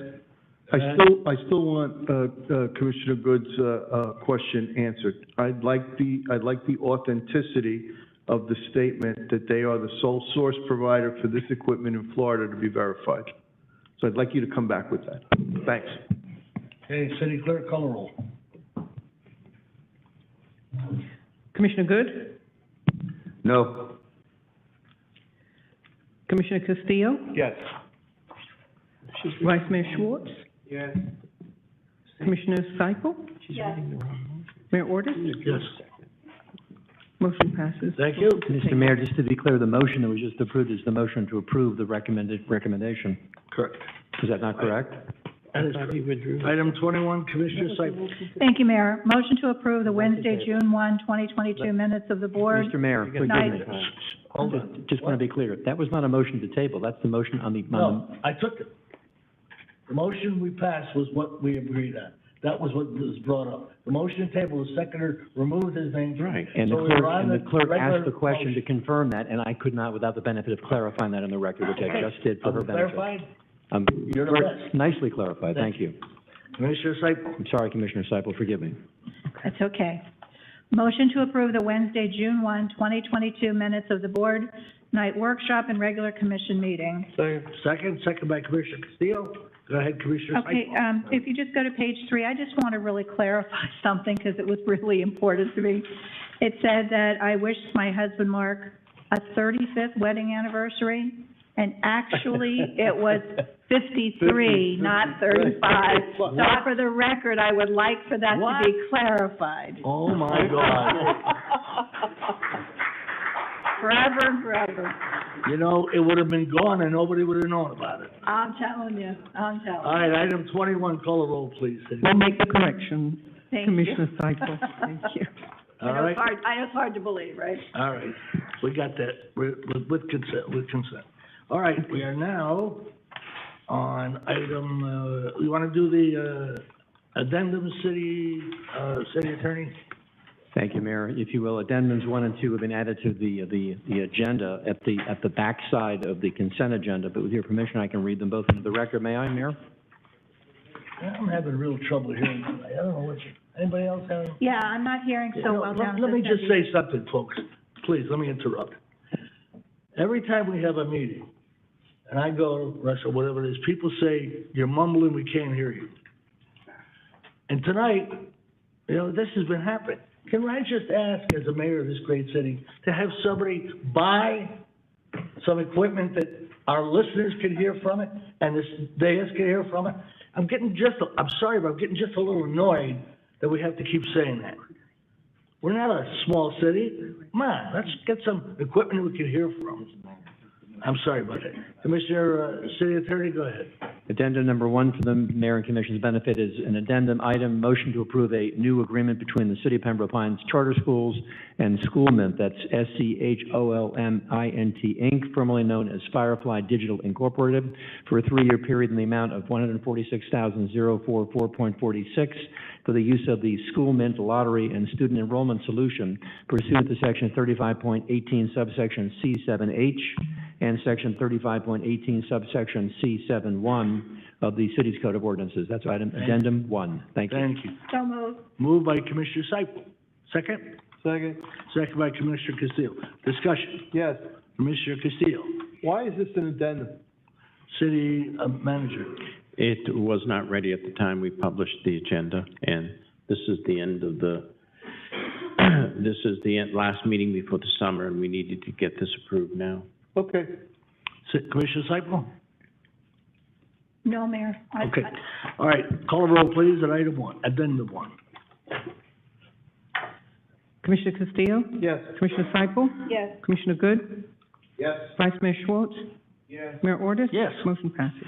All right, we're on addendum 2, City Attorney. Thank you, Mayor and Commission. And addendum number 2 is an addendum motion to award IFB, number PSUT number 21-07, references the new raw water supply line between Water Treatment Plant and Eastern Wellfield to the most responsive and responsible bidder, Accurate Drilling Systems Incorporated, in the amount not to exceed $5,863,865.94, which includes an owner's contingency in the amount of $471,022.67, and an owner's permit allowance in the amount of $15,000. Addendum number 2 on the floor, Mayor and Commission.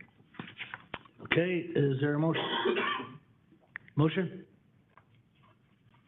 Do you have a motion? Motion to approve. Motion by Commissioner Good to approve, second? Second. Second by Commissioner Castillo. Discussion. Yes. Commissioner Castillo. Why is this an addendum?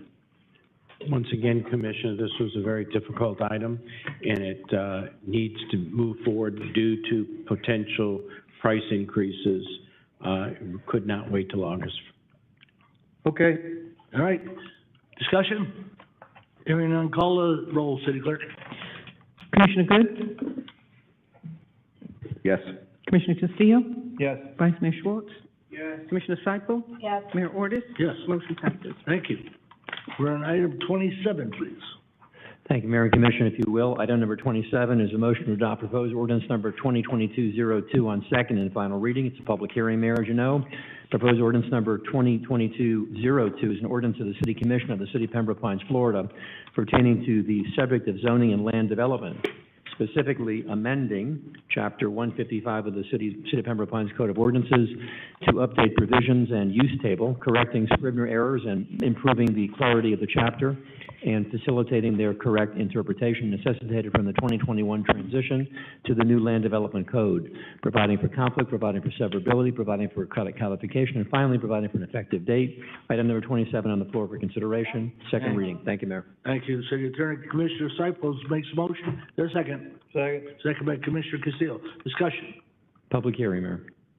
Public hearing. Public, would you like to speak? Hearing none, we'll close the public hearing. Call the roll, please, City Clerk. Commissioner Cyple? Yes. Commissioner Castillo? Yes. Vice Mayor Schwartz? Yes. Commissioner Good? Commissioner Good? Yes. Mayor Ordus? Yes. Motion passes. The record, Mayor and Commission, the permit number is number 1989.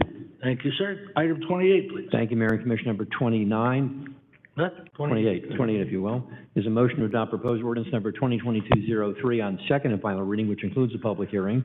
Proposed ordinance number 2022-03 is an ordinance of the City of Pembroke Pines, Florida, amending Chapter 155, which is known as the Land Development Code of the City of Pembroke Pines, Florida, by amending Section 155.401 entitled Zoning Map to amend the city zoning district map to rezone an approximate 25-acre parcel of land generally located north of Pembroke Road between I-75 and Southwest 145th Avenue, as more particularly described in Exhibit A, made a part of this ordinance, rezoning the parcel from the current zoning of planned commercial development that's known as PCD to mixed-use development known as MXD, providing for codification, providing for conflict, providing for severability, and finally providing for an effective date and a public hearing under number 28. Thank you, Mayor and Commissioner. Thank you.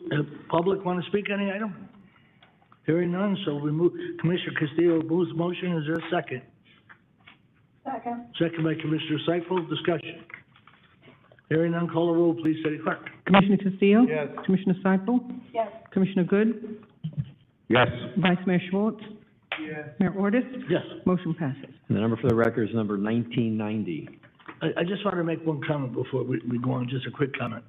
I couldn't make all the graduations in the city. Some of them were right on top of one another. But I tell you what, our charter school had graduations that were unbelievable. Yeah. So it was a pleasure being there. My compliments to you. Okay, item 30, please. 29. 29, that's Thank you, Mayor and Commission. 29 is a motion to adopt proposed ordinance number 2022-04 on second and final reading, which, as you know, Mayor, includes a public hearing. Proposed ordinance number 2022-04 is an ordinance of the City of Pembroke Pines, Florida, creating the Edison Pembroke Mixed-Use Development, known as an MXD district, design guidelines for the approximate 25-acre parcel of land generally located north of Pembroke Road between I-75 and Southwest 145th Avenue. And more particularly described in Exhibit A, made a part of this ordinance and incorporated herein by reference, providing for codification, providing for conflict, severability, and finally providing for an effective date and a public hearing. Item number 29 on the floor. Thank you. Thank you. Is there any public would like to speak? Close the public hearing. Commissioner Castillo makes the motion. Is there a second? Second by Commissioner Seifel. Discussion. Call the roll, City Clerk. Commissioner Castillo? Yes. Commissioner Seifel? Yes. Commissioner Good? Yes. Vice Mayor Schwartz? Yes. Mayor Ordus? Yes. Motion passes. We're on item 30, The sir. number for the record, Mayor and Commissioners, you would like to know is 1991. Thank you. Number 30. Thank you, Mayor and Commission. This is a motion to adopt proposed ordinance number 2022-05 on second and final hearing, also including a public hearing. It is proposed ordinance number 2022-05, which is an ordinance of the City of Pembroke Pines, Florida, modifying the Pembroke Point Planned Commercial Development, that's the PCD, previously adopted by the City Commission on June the 6th of the year 2007, pursuant to ordinance number 1584, and as amended, providing for text amendments to the design guidelines in which the PCD will be reduced from an approximately 35-acre site generally located north of Pembroke Road between I-75 and Southwest 145th Avenue, as more particularly described in Exhibits A and B, to an approximately 10-acre site, providing for codification, providing for conflicts, providing for severability, and finally providing for an effective date and this public hearing. Thank you, Mayor and Commission. On the floor. Moved by Commissioner Castillo. Is there a second? Second by Commissioner Seifel. Discussion. Yes, Mr. Mayor. Go ahead, Commissioner Good. Can we have a quick presentation on this? I understand there are some changes to this item. Mr. Mealy, is that you? Quick presentation, please. Mr. Stam, are you going to do it? I think I'm going to help the Commissioner here. Commissioner, I think you had questions actually on item number 29, not on number 30. 30 is the second MXD, or the PCD. Most of your comments during the last meeting were on item 29, which was the MXD guidelines. All right, well, there are some changes in this one as well, so maybe, maybe both of them can be captured. I just try to. Sure, and again, I'll turn it over to Dennis to just summarize what happened in 29, because I know you wanted to talk about some of those items on the record, although it was passed, and then he can clarify in 30. Mr. Mealy? Thank you. Dennis Mealy, 200 East Broward Boulevard, on behalf of the applicant. And I will ask to answer questions about 29 real quick. If you have questions about 30, please let me know. So what we did in the MXD design We're guidelines. we're on item 30, correct? Yeah, You are. 29 is done. Yeah, we're on item 30. Then I'll just ask if you have questions about number 30, and I'll answer them. Yeah, does it relate to 29? The items that we made the changes on were all with respect to the MXD design guidelines, which was number 29. We increased the parking ratio. We put in, we're starting with 12 EV charging stations with conduit for an additional 12. Well, there's some It's not, changes Mr. Mayor. here. Yeah, I mean, here's, Well- see, we can't, if we complete an item, the item's off the table, correct? City, It's no longer before the commission. okay, so how do we do this now? Mr. Mayor, I can say something very simple and Okay, sit go down. ahead. Simple is good. We wrote a letter on May 31st, signed by the land planner Cynthia Pash from my office, which we gave to the staff, that included all of the changes I was going to describe. If you'd like me to do that, I will. If not, I'll sit down. Thank you very much. Commissioner, good? Anything else? Mr. Mayor, I just thought it was very important that, I thought 30 because I see all the edits in 30 and I didn't see them in 29, so my apologies. So, Mr. Mayor, if we can just, it's very important to recognize that we had a lot of conversation regarding, I guess it was both these items. Actually, there were 3 items in particular. It was 27, it was 28, Mr. 29, Mayor, if 30. you'd like, I could do this very quickly. What's that? I could answer It's very this very important because quickly there was if you'd like. concession that was made, this commission made a very important point about parking and some of the other amenities that were associated with this, with these series of projects. What item are you speaking to? I'm speaking to see if there's a reach back from 30 to 29. Can you speak to 30 and incorporate 29 If you want to stuff? reconsider Point item, of order, Mr. Mayor? if you want to reconsider Yes, item then 29. can we reconsider 29, please? Point of order, Mr. Mayor? Go ahead, Commissioner Castillo. I made the motion on item 30, and I don't object to the question that the commissioner has. And if Mr. Mealy wants to answer his question, whatever connection he may have had to a former item, the maker of the motion doesn't have an objection. It's not the maker of the motion would have an objection. It's about the rules. But The maker of the Attorney, motion doesn't Mr. have an Attorney, objection. I'll do what you tell me is good. The prerogative of the chair would allow the conversation to occur, and hopefully All right. the applicant's counsel can Let's do that. Go appropriately ahead, describe the answer Commissioner Good, go ahead. and draw the If you connection. could have more of your questions to order 30, that'd be good. Go ahead, sir. Commissioner, would you like me to Yes, reference please. the items we changed in the design guidelines? Okay. So we increased the parking ratio to match the Altice building, which is just up the street from us. Second, we increased the number of electric vehicle charging stations. We're going to have 12 EV stations, and then we're going to have conduit for an additional 12. So I think last meeting, we were at 4 plus 4, now we're at 12 plus 12. That's great. We added the exercise stations around the recreational path. We specified that we're maintaining everything, including the amenities. We also added standards for compact spaces if we decide we want to have any. At this point, we're not proposing them, but if we want to have them, we could add them. I think that was a summary of what we added. We did update the design guidelines to include everything I just described. Thank you very much. Thank you, Commissioner Mr. Good? Mealy, and thank you, Mr. Mayor, for allowing me to mess All this right, up my just a little bit, but I thank my colleagues for indulging us in this. Nice job. We're on item 30. Go ahead. Public hearing? City Clerk, City Attorney? Public hearing?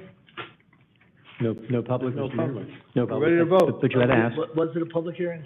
You did. You opened the public hearing, there was no. Anybody from speakers. the public like to speak? Thank you, Mayor. Hearing none. All right, item 30. Call the roll, please. Commissioner Castillo? Yes. Commissioner Seipel? Yes. Commissioner Good? Yes, Vice Mayor Schwartz? Yes. Mayor Ordus? Yes. Motion passes. And for the record, Mayor and Commission, the permit number is 1992. Thank you. On 31. Item 31, please. Thank you, Mayor and Commission. Item 31 is a motion to adopt proposed ordinance number 2022-06 on second and final hearing, which includes a public hearing in these chambers. Proposed ordinance number 2022-06 is an ordinance of the City of Pembroke Pines, Florida, amending Chapter 155, the Comprehensive Zoning Code of the City of Pembroke Pines, by specifically amending Section 155.027 entitled Zoning Map, to rezone the approximate 0.89 acre parcel of land generally located at 6700 Pembroke Road, as more particularly described in Exhibit A, rezoning from the current zoning of B2 that's referenced as community business to a B3 that's also a general business district, subject to the recordation of a declaration of restrictive covenants attached hereto as Exhibit B and made a part of the ordinance, providing for codification, providing for conflict, severability, and finally providing for a public hearing and effective date. Thank you, Mayor and Commission. 31 on the floor. Need a motion? Motion on item 31. Motion to approve. Goods District, right? Motion by Commissioner Good, second by Commissioner Seipel. Call the roll, please, and no further. Public hearing, Mr. Mayor. What's that? Public hearing. Public? Thank you. Nobody wants to speak? Public hearing is closed. Go ahead, City Clerk. Commissioner Good? Yes. Commissioner Seipel? Yes. Vice Mayor Schwartz? Yes. Commissioner Castillo? Yeah. Mayor Ordus? Yes. Motion passes. That number is number City Attorney, 1993, are you Mayor and hoarse? Commission. City Attorney, are you hoarse yet? Not yet. Thank you for asking. Go ahead on item 32. Appreciate that, Mayor. 32 is a item, motion to adopt proposed resolution number 2022-R17, which is a resolution of the City Commission of the City of Pembroke Pines, Florida, approving the city's action plan for community development block grant, that's the Cdbg program for year 2022, directing the city manager to submit the action plan to the United States Department of Housing and Urban Development, including any amendments thereto, and authorizing the city manager to execute all required documents, providing for conflict, providing for severability, and finally providing for an effective date. So moved. Moved by Commissioner Castillo, second by Commissioner Seipel. Discussion. Hearing none, call a roll, please. Commissioner Castillo? Yes. Commissioner Seipel? Yes. Commissioner Good? Yes. Vice Mayor Schwartz? Yes. Mayor Ordus? Yes. Motion passes. Two things, Mayor and Commission, that permit number is 3796, and the item was a public hearing item at the beginning of this commission meeting earlier this evening. All right, how about item 33, sir? 33 is up next. Thank you, Mayor and Commission. This is a motion to adopt proposed resolution number 2022-R18, which is in fact a resolution of the City Commission of the City of Pembroke Pines, Florida, approving the fiscal year 2021-2022 agreement with Broward County, providing for disbursement of home program funds for the Home Buyer Purchase Assistance Program, authorizing the appropriate city officials to execute the agreement for the designation of subrecipient and disbursement home program fiscal year 2021-22 with Broward County in the amount of $301,498 and associated documents if necessary, pending legal review, providing for conflicts, providing for severability, and providing for an effective date. Item 33 on the floor. Thank you. Moved by Commissioner Seipel, second by Commissioner Castillo. Discussion. Yes, Mayor, I have a Go ahead, question. Commissioner Seipel. City Manager, is this amount, this 301,498, the same amount, or is there an increase going into this 21, 22? Mr. Manager? Mr. Going into Sam next has that year. information. If, Mr. Sam? There's a thumbs up. Mike Sam, Director of Planning and Economic Development. I'm looking back at our consultants, and they're telling me it's an increase from previous year. Correct. There is an Not. increase. Do we know how much? Is it an amount or a percentage? On formula stuff, it would be an amount. Did you find it? Because I didn't find it. No, there's a formula, is what I'm telling you. So it would be an amount. We need to have your name and your address, please. Denise Creary, Community Redevelopment Associates of Florida. Okay. So my question is, it's an increase. How much of an increase is it? I don't know how much of an increase, but it is an increase. Okay.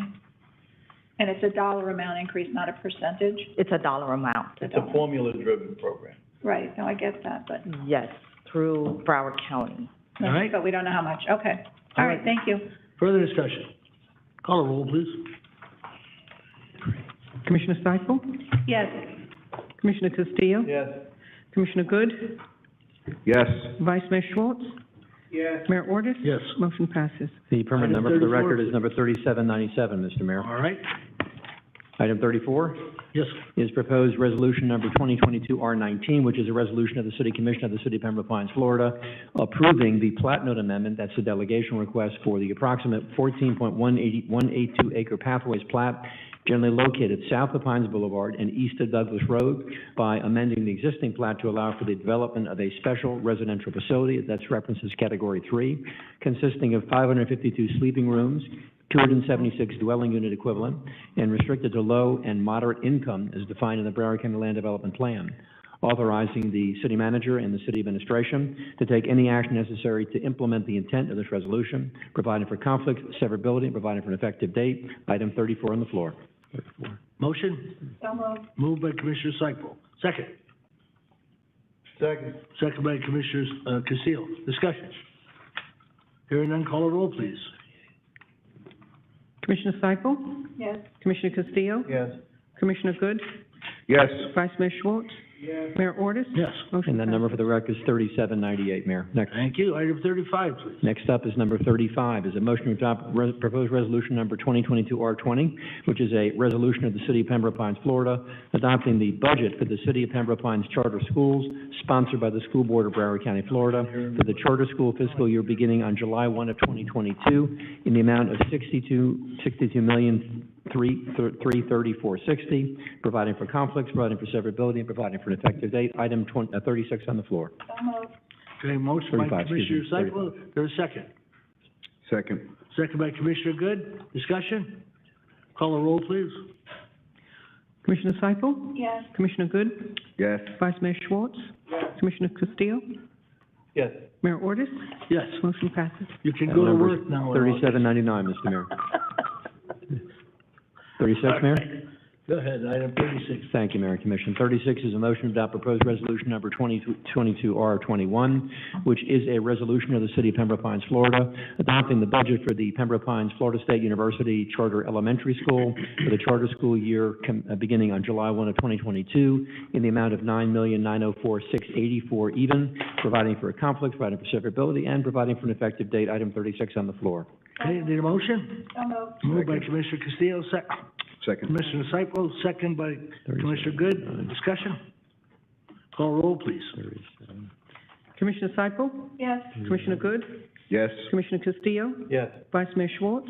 Yes. Mayor Ordus? Yes. Motion passes. Thank you all. And that number for the record is number 3800. All right, item 37, please. 37, thank you, Mayor and Commission. 37 is a motion to adopt the fire assessment proposed resolution number 2022-R22, which is a resolution of the City of Pembroke Pines, Florida, relating to the provision of fire rescue services, facilities, and programs in the City of Pembroke Pines, Florida. Describing a method of assessing fire rescue assessed costs against assessed property located within the City of Pembroke Pines, directing the preparation of an assessment roll, authorizing a public hearing, and directing the provision of notice thereof, and providing for an effective date. Item number 37 on the floor. Thank you, Mayor. Need a motion? So moved. Moved by Commissioner Castillo, second by Commissioner Cyple. Discussion. Yes. Commissioner Castillo. I spoke to the manager about it. This increase reflects, about half of it is compensation, long overdue, the fire department, and the other half is capital items that have to be replaced. Mr. Manager, is that essentially correct? Yes. So one has to do with properly rewarding the staff for the job that they do, and the other half has to do with making sure that they have the tools necessary to do it. It's unfortunate, it's a difficult time, but it's necessary, and I'm going to support it. Okay, further discussion. Call a roll, please, on item 37. Commissioner Castillo? Yes. Commissioner Cyple? Yes. Commissioner Good? Yes. Vice Mayor Schwartz? Yes. Mayor Ordus? Yes. Motion passes. Current number is number 3801, Mayor and Commission. Thank you. Thank you. We have a league dinner tomorrow night. If anybody is interested at the Dania Point. Hotel. Manager? No items, Mayor. City Attorney? Yes, Mayor? Do you have any items? No, I do not, Mayor. My report has had no report. Thank you. Okay. Any further from the Commissioner? Mayor? Go ahead, Commissioner Cyple. Thank you. I do have something that I'm going to I do have something that I'm going to give to City Clerk to share with my colleagues. It's a little bit more information about an item that we had previously that was brought up about forming a youth council here in the city. And when we were just at the Florida League of Cities board meeting, and they announced actually that three cities, and I was able to actually speak to these representatives from the city, the electeds from there. The city of Cape Coral, the city of Niceville, and the city of Orange City actually are getting honored at the annual Florida League of Cities meeting for the service and for the projects that their youth council has done, from learning about government to being participants in visiting with seniors. They've done environmental issues, cleanups, a lot of different things that these youth councils are doing. So I wanted to share this additional information with City Clerk to ask her to share it with my colleagues, Mayor, about a really important issue. Thank you. Thank you, Commissioner. Further? All right, all have a great evening. Have a great summer. We'll see you in August. Happy Father's Day, everybody. Happy Father's Day. That is around the corner, isn't it? It's 2 days, no, 3 days.